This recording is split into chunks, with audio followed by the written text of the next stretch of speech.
Hey everyone, and welcome to today's Explainer. I am absolutely thrilled you're joining us because today we're going to be breaking down a very brief but honestly incredibly profound text. Seriously, the source material we're looking at today works kind of like a perfectly balanced philosophical equation for our lives. It's elegant, it's super straightforward, and it lays out the literal foundational elements of how we can successfully interact with the world around us. So, right out of the gate, we're tackling a massive, timeless question. Where does true happiness actually come from? A lot of the time we tend to look for these incredibly complicated answers. We search for drawn-out theories or endless lists of habits we're supposedly meant to build. But in this explainer, we're going to explore a very direct, no-nonsense answer derived strictly from our source text. We're going to break human fulfillment down into two fundamental variables, and then, well, we'll see what happens when we combine them. Okay, let's dive right into section 1, the meaning of gratitude. This right here is the first variable in our philosophical equation. When we talk about this side of the equation, we really have to recognize our deeply ingrained human nature. We aren't just isolated islands, right? We're part of a massive collective, a whole network of relationships. The text defines gratitude very clearly. It says it means appreciating the people who help and support us. Just think about the structure of that definition for a second. It inherently acknowledges that we rely on one another. We all have support systems, people who lend a hand, offer guidance, or just stand by us when things get really tough. Think of a mentor who guided your career, or a family member who helped you through a rough transition.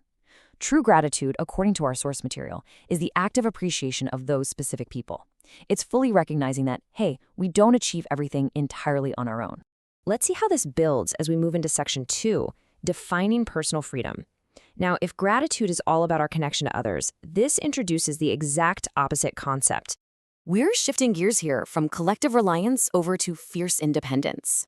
Our source defines personal freedom so simply. It's having the right to make our own choices and decisions. This is all about individual autonomy. It establishes that while we absolutely have those support systems we were just talking about, we ultimately hold the power over our own distinct paths. It's having the right to choose a totally different career path than the one people expect of you, or to steer your own ship, even when others completely disagree. At the end of the day, no one else can make those fundamental choices for us. And this brilliantly illustrates the reality of the human condition.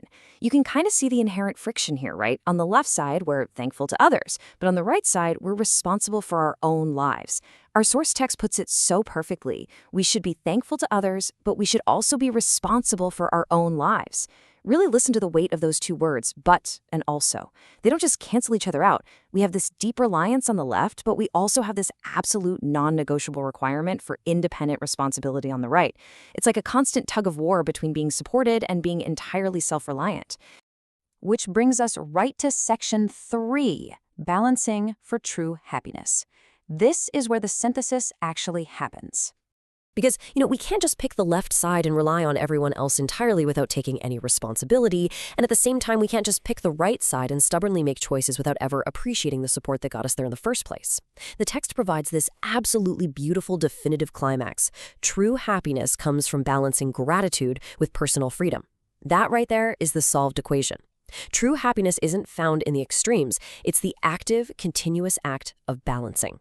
It's appreciating the people who support you while simultaneously exercising your right to make your own decisions. That is the absolutely profound, direct takeaway from our source material today. So, this all leads to one final, huge question I want to leave you with today. Are you balancing your gratitude with your freedom? Seriously, take a second to think about your own life based on the incredibly focused text we just explored. Are you leaning way too far into independence and maybe forgetting to appreciate the people who help you out? Or, on the flip side, are you relying so much on the support of others that you aren't actually taking responsibility for your own choices? Take this core lesson with you, use it to evaluate your own path, and strive for that perfect balance. Thank you so much for joining me for this explainer today, and keep on learning.